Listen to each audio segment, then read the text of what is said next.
How's it going, everyone? Today I thought I would turn on the camera to talk about a very important subject, in my opinion, which is motivation.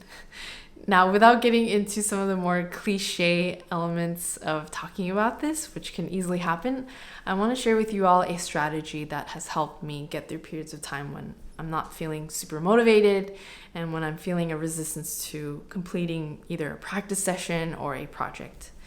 And it has to do with understanding at what points we need motivation the most.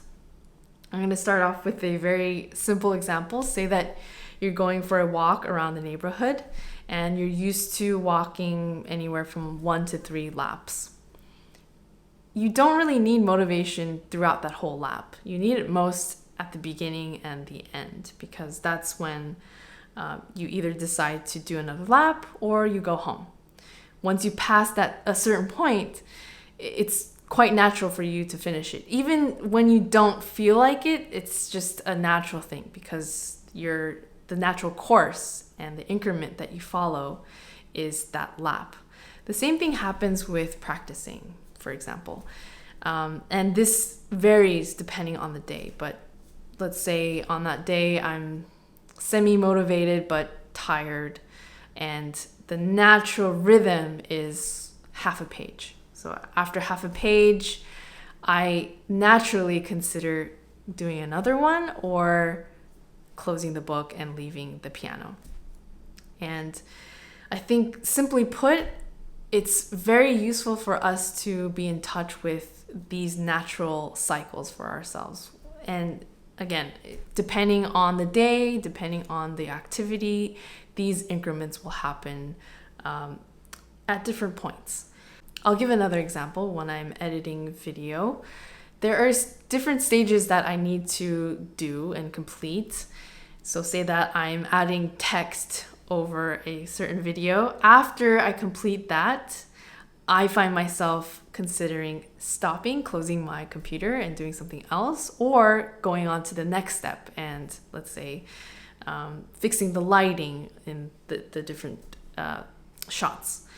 So whatever those increments are, because they happen naturally, I think it's best to just observe ourselves and our work habits before we try to make a change. Because I think it's a common thing for ourselves to try to just change that completely and say that I want to, let's go back to the walking example. I want to walk 5 laps today.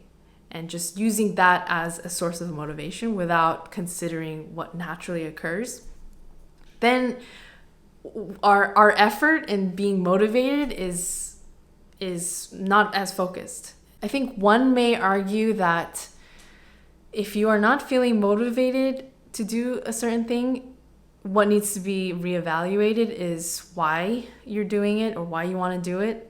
Because if you truly are in tune with that reason and the why, you're just naturally motivated. But I think there's so many different factors that come into play that, although that's true, it's very useful for us to check in with ourselves and understand on certain days or certain moments why we don't want to do something. So I view this as sort of a negotiation rather than being forceful, because in my experience, when I'm forcing myself to do something, whether it's practice a certain amount of hours or write a certain amount of pages or finish a certain amount of videos, I immediately shut down and just say, no, that's no.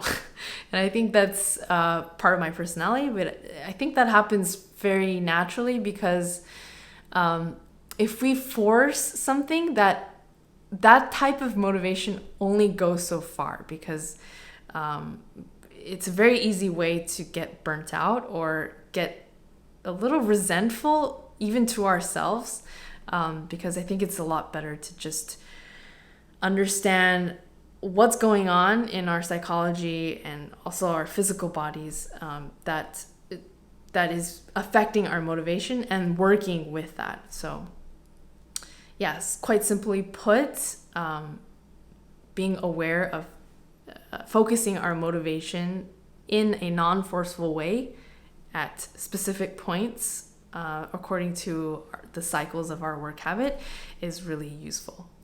I hope that was something useful to you all.